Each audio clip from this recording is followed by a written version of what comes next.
Hello and welcome to the France 24 interview. On today's programme, I have the pleasure of meeting with Ukraine's Foreign Minister, Konstantin Grishchenko. Thank you very much indeed for being with us, for having agreed to come into our studios today. Let's begin, Mr. Grishchenko, with the recent elections that Ukraine has been through. Just last month, the country voted. Votes, though, are to be recounted in a number of areas. The opposition would like them recounted in many more and are taking to the streets. This was a far from perfect process.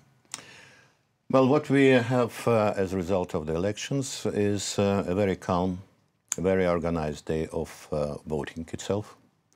We do have the full alignment of the exit polls with the results in as far as the party list is concerned, because in our system half of the seats are being contested on the party list and half of them on single mandate districts. And from that point of view, elections were almost, ideal in as far as the electoral day is concerned. After that, we did have a more contestable situations in single districts, in number of them. But let me simply say, 225 party list members, 225 single district representatives. Out of them, 11 were hotly contested, where the confrontation was really serious. But it reflects the competitive nature of the electoral process, especially where certain personalities, politicians, have long established base, and where the number of votes that received major consensus were very, very close. That really led to this kind of situation, which is also a result of something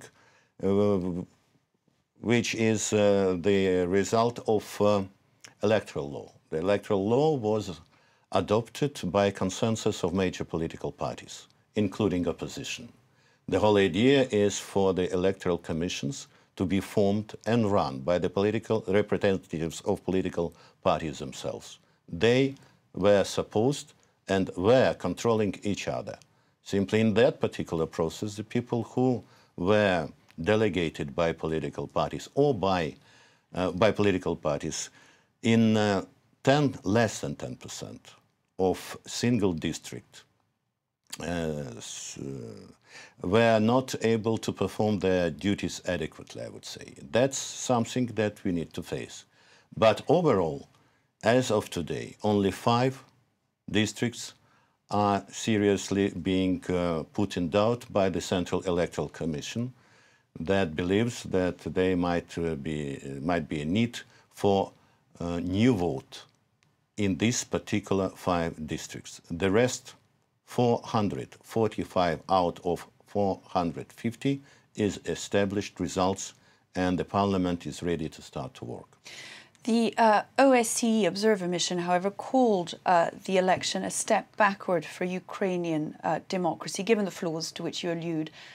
This in the context where the Western world in particular is concerned about democracy in Ukraine. We're talking about the election. The main opposition figure, of course, remains in jail and indeed is now on hunger strike. Well, democracy and elections are very rarely done in a perfect manner. Even a well-established democracy like the United States had its own questions from the OSCE observation mission. And let me simply make it very clear that we had 600 observers from OSCE only, altogether 4,000. There were 60 for the United States elections, and their report is very critical there as well. And I must say that we admit that there is a need. We, meaning not simply government, but Ukraine as society, that our democracy need to be perfected more.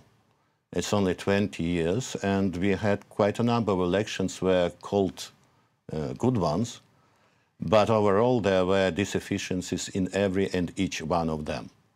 Yulia Tymoshenko has not accepted the results of the 2010 presidential elections. Still does not recognize them. She will not recognize any election except when she is president.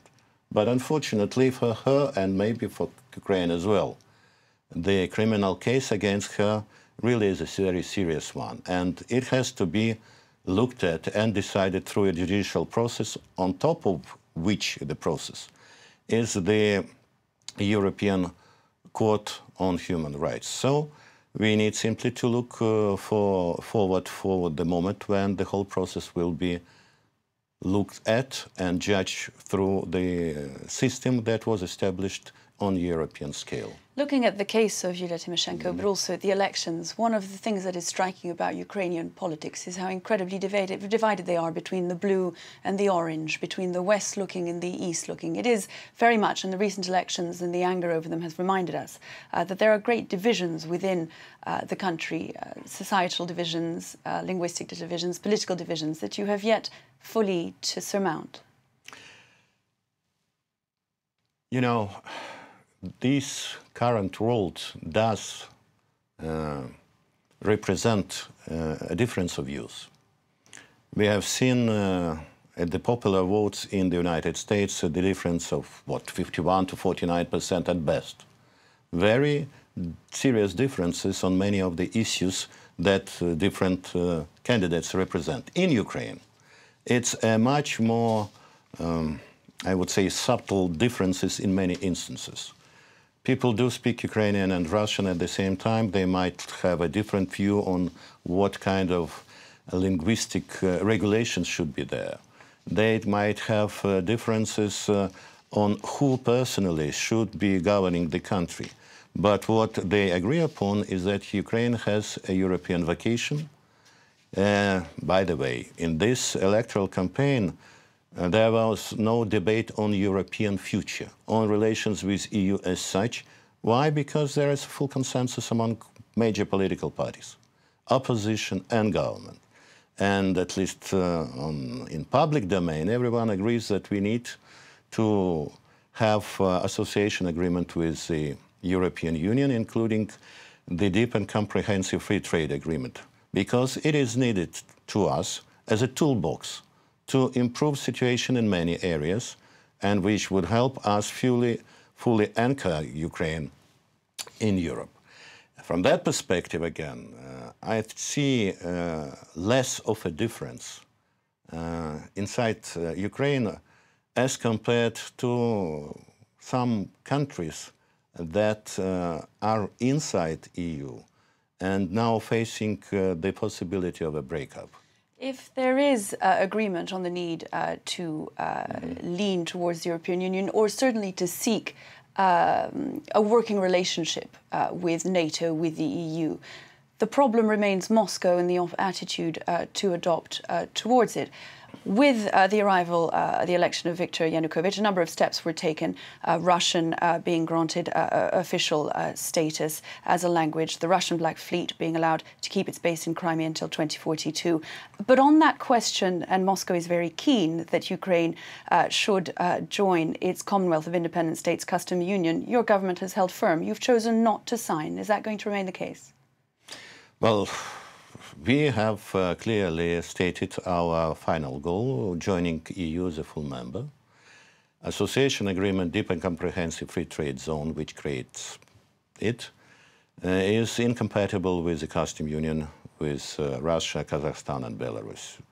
But we are very interested in forming a kind of understanding with the customs union on our ability to grant both Ukraine to custom union members and custom union to Ukraine full access to market, which would be beneficial to both our Russian, Kazakh and Belarus partners and to us.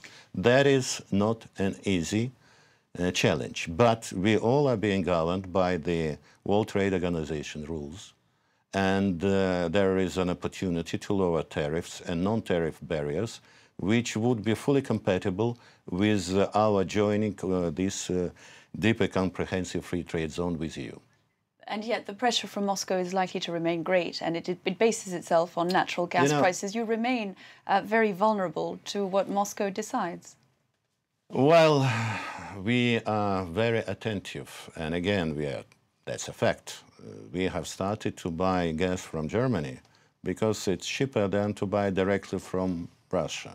And that's the result of 2009 contracts that Yulia Tymoshenko, in contravention of, in breaking the law, has directed to sign. But we now are doing our utmost to limit our imports from Russia and from elsewhere of gas by exploring for the shale gas, for the deep water drilling effort that we are now conducting in the Black Sea, and also making emphasis on non-traditional sources of energy. You know, nuclear in winter provides for almost 50% of our electricity, and we will continue to rely on nuclear, while also building the largest solar power station in Crimea and seriously expanding our wind power capacity. Altogether, that brought us to the situation where we have limited by more than 30% of our gas imports as compared to last year, for example. High prices of gas and other energy sources which we import are negatively, again, impacting our country. But on the other hand, that provides serious incentives for energy saving and for alternative energy sources.